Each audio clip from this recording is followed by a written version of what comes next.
మన వారాహి సిల్వర్ జ్యువెలరీలో అద్భుతమైన ఆఫర్స్ పొందండి మరియు కార్ గెలుచుకునే గొప్ప అవకాశం.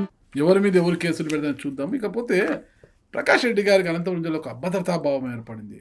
తన కుటుంబం మాత్రమే ఒంటరి. ఇక్కడ ఎటొచ్చి కూడా అనంత వెంకటరామరెడ్డి గారు, కొనకళ్ళ శివరామరెడ్డి గారు, మాజీ ఎమ్మెల్యే విశ్వేశ్వర రెడ్డి గారు, కేతిరెడ్డి కుటుంబము, వీళ్ళందరూ కూడా ఒక కుటుంబం అయిపోయారు. నేను ఒంటరిగా ఉన్నానని ఒక ఈర్షను, ఒక అక్కసు, మరి ఏమో పాపము. కానీ మధ్యన అవసరం లేని సబ్జెక్టులు కూడా చాలా మరి చొరవ తీసుకొని మాట్లాడుతున్నారు అనిపిస్తుంది. అవును నారాజు గారు, డీలిమిటేషన్ ఎలా ఉండబోతుంది బంధుత్వం డీలిమిటేషన్ ఎలా ఉండబోతుంది అని మీరు అడిగారు, నేను చెప్పాను.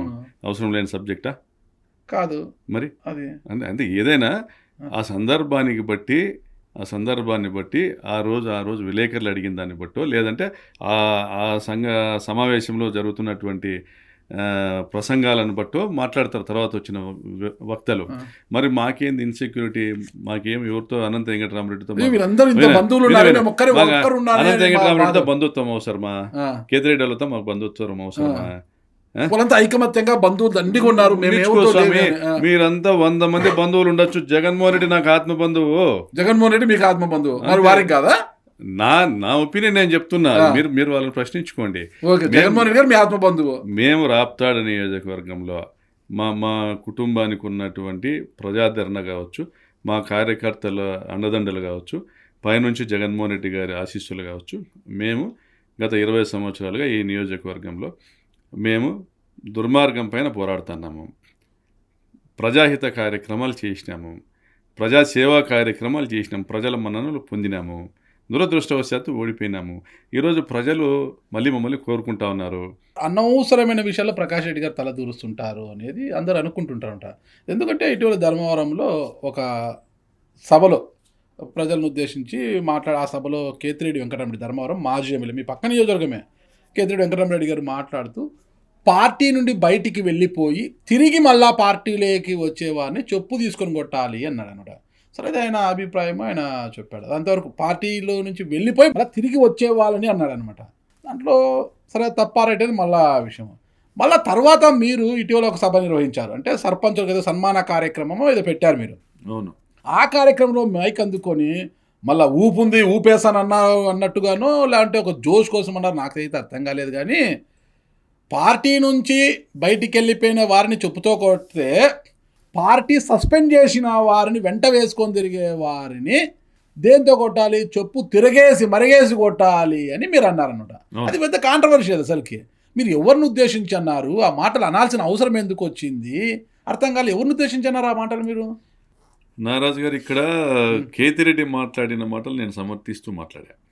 ఎందుకంటే కష్టకాలంలో పార్టీలో లేని వారిని, పార్టీ నుంచి వెళ్ళిపోయిన వాళ్ళని, ఎన్నికలకు ముందు పార్టీను మోసం చేసి టీడీపీలోకి వెళ్ళిపోయిన వాళ్ళని ఉద్దేశించి ఆయన మాట్లాడినాడు.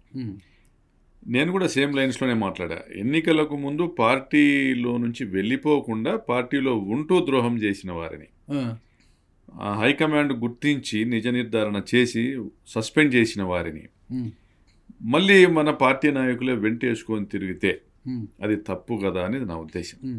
సో ఆ విధంగా కొంతమంది ఆ విధంగా వాళ్ళని వెంటేసుకొని తిరుగుతూ ఇప్పటికీ కూడా పరిటాల కుటుంబము కొమ్ము కాసుకుంటా నేరుగా పరిటాల మహేంద్రతోనూ, పరిటాల శ్రీరామ్తోనూ, ముకుంద నాయుడుతో సంబంధాలు పెట్టుకొని వాళ్ళు ఇచ్చిన సూట్ కేసులు తీసుకొచ్చి ఎలక్షన్లప్పుడు మా కార్యకర్తలకు పంచి న్యూట్రల్ చేసి మా ఓటమిలో ఎంతో కొంత 2-3 పైసలైనా కూడా భాగస్వామ్యం వహించిన వాళ్ళని ఉద్దేశించి మాట్లాడినాం.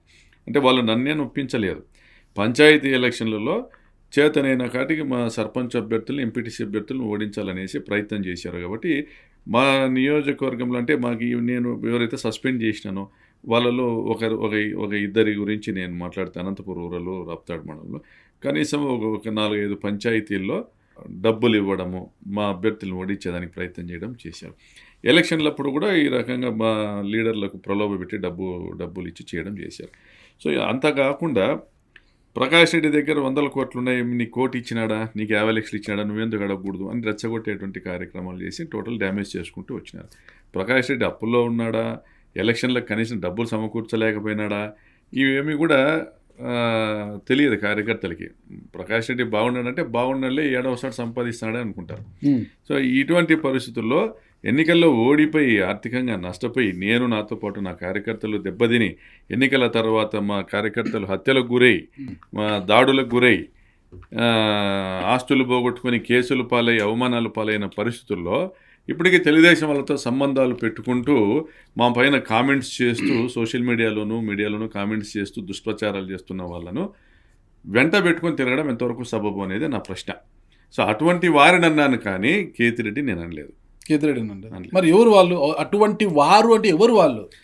అది చేసిన వాళ్ళు ఎవరు తప్పు చేసింటే వాళ్ళకు ఉంటుంది, ఎవరు తప్పు చేసింటే వాళ్ళకు ఉంటుంది. కానీ అది చాలా పెద్ద మాట అని మీకు మనసుకు అనిపించలేదా? చెప్పు తిరిగేసి మరిగేసి కొట్టాలనేది. జగన్మోహన్ రెడ్డిని ఓడించిన వాళ్ళను, జగన్మోహన్ రెడ్డి ఓటమికి పరోక్షంగా కారణమైన వాళ్ళను మరి ఏమంటాము? జగన్మోహన్ రెడ్డి సీఎం అయితేనే మాకందరికీ రక్షణ.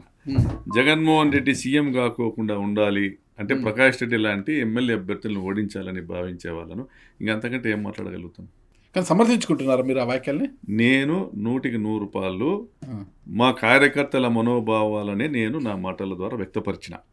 నేను ఆ మాటలు మాట్లాడినాక పెద్ద ఎత్తున కార్యకర్తలు అప్లాట్స్ వచ్చినాయి. ఎందుకంటే ఇప్పుడు కష్టాల్లో ఉన్నారు కార్యకర్తలు, అయినా పట్టుదలగా ఎదురు తిరిగి పోరాడుతూ ఉన్నారు. మీరు గమనిస్తే రాప్తాడు నియోజకవర్గము మొట్టమొదట తిరగబడింది. ఓ లింగమయ్య హత్య కావచ్చు, లేదా పాపంపేట ఉదంతం కావచ్చు, లేదా హంద్రినివా కాలువ లైనింగ్ కావచ్చు, లేదా రామగిరి ఎంపీపీ ఎన్నికలు కావచ్చు, ప్రతి సందర్భంలోనూ మా కార్యకర్తలు గట్టిగా నిలబడి తెలుగుదేశం పార్టీ పైన తిరగబడడం జరిగింది. ఎన్నికల్లో ఓడిపోయిన తర్వాత రిజల్ట్ వచ్చిన రెండో రోజే జూన్ 4న బహుశా నేను ప్రెస్ మీట్ పెట్టి మేము తిరగబడతాం, పోరాడతాం, మళ్ళీ జగనన్నను ముఖ్యమంత్రిని చేసేంత వరకు నిలబడతామని మాట్లాడాం. నేనేం పారిపోలే. మరి ఇంత పట్టుదలగా మేము పనిచేస్తాను. సో ఈ ఇంటిగ్రిటీని దెబ్బతీసేటువంటి విధానం ఎవరు అవలంబించినా మేము ఇదే వైఖరి పాటిస్తాం. సరే, అందుకే అవతల నుంచి కూడా మంచి కౌంటర్ వచ్చింది లేండి. అంటే మీ అన్న తోపుదుర్తి రాజశేఖర రెడ్డి గారి కుమార్తె వివాహానికి, గత 4 నెలల క్రితం జరిగిన వివాహానికి జేసీ దివాకర్ రెడ్డి గారిని పిలిచారు. జేసీ పవన్ గారు వివాహానికి వచ్చారు. జేసీ దివాకర్ రెడ్డి కాళ్ళు మొక్కలేదా, మళ్ళీ దీన్నేమంటారు అనేది అవతల నుంచి కూడా మంచి కౌంటర్ వచ్చింది కదా, మీకు సమ్మగా ఉంది కదా. ఇప్పుడు నా మీద 100 అబద్ధాలు చెప్పేవాళ్ళు, వాళ్ళ స్థాయి తక్కువ వాళ్ళ మాటల్ని మీరు పట్టించుకోకూడదు జనరల్గా మీడియా. బట్ ఆ మాట నా సహచర శాసనసభ్యులో ఇంకొకరు అంటే దాని గురించి నేను వ్యాఖ్యానించవచ్చు. కానీ మీకు క్లారిఫై చేస్తాను. జేసీ దివాకర్ రెడ్డి గారు మాకు బంధువు. అవునా? దూర బంధువు. ఆయన తెలుగుదేశం పార్టీలో ఉండొచ్చు, కాంగ్రెస్ పార్టీలో ఉన్నప్పుడు మాకు రఘువీరారెడ్డి గారి, అనంత వెంకటరామరెడ్డి గారి సహకారం లేనప్పుడు జగన్మోహన్ రెడ్డి గారి దృష్టికి తీసుకెళ్ళాము, ఇబ్బంది పడతా ఉన్నామంటే సార్ దివాకర్ రెడ్డి గారి దగ్గరికి వెళ్ళి మీ పనులు చేసుకోండి అని చెప్పారు. ఇప్పుడు 2005-06లో. Okay, yes. So Divakar Reddy గారి దగ్గరికి వెళ్ళి పనులు చేసుకోండి, నా టైం వచ్చినప్పుడు నేను పికప్ చేసుకుంటాను మిమ్మల్ని, ఇద్దరం కలిసి 2009లో అసెంబ్లీకి వెళ్దామని జగన్ గారు చెప్పడం జరిగింది. సో మేము దివాకర్ రెడ్డి గారితో సెయిల్ అయ్యాం. అయితే జగన్ గారు పార్టీ పెట్టిన తర్వాత జేసీ దివాకర్ రెడ్డి గారు డిఫర్ అయ్యి టీడీపీకి వెళ్ళిపోయిన తర్వాత మేము ఎప్పుడు కూడా దివాకర్ రెడ్డి గారి దగ్గరికి వెళ్ళలే, దివాకర్ రెడ్డి గారి ఇంటికి వెళ్ళలే. ఫస్ట్ టైము మా అన్న కుమార్తె పెళ్లి సందర్భంగా ఆహ్వాన పత్రిక ఇవ్వడానికి వెళ్ళాము. మేము వెళ్ళినప్పుడు జేసీ దివాకర్ రెడ్డి గారు లేరు, హాస్పిటల్కి వెళ్ళినారు. జేసీ పవన్ గారు ఉన్నారు. పత్రిక ఇచ్చి అన్న మీరు తప్పకుండా రావాలని ఇన్వైట్ చేశాము. ఆయన కూడా వచ్చి రిసెప్షన్కు అటెండ్ అయ్యి వెళ్ళారు. దివాకర్ రెడ్డి గారి భార్య రామరెడ్డి గారి, చంద్రబాబు రెడ్డి గారి భార్య, వీళ్ళు సిస్టర్స్. చంద్రబాబు రెడ్డి గారు రామరెడ్డి గారి, చంద్రబాబు రెడ్డి గారు ప్రొద్దుటూరు ఎక్స్ఎమ్మెల్యే. రామరెడ్డి గారి, చంద్రబాబు రెడ్డి గారి కజిన్ రామరెడ్డి గారి నారాయణ రెడ్డి మా నానమ్మకు అన్న. ఆ విధంగా మాకు బంధువు. మాకు తెలుగుదేశం పార్టీలో ఉన్న నాయకుల్లో పల్ల రఘునాథ్ రెడ్డి గారు కూడా మా అన్నలు ఇద్దరికి గురువు. ఆయన్ని కూడా ఇన్వైట్ చేశాము.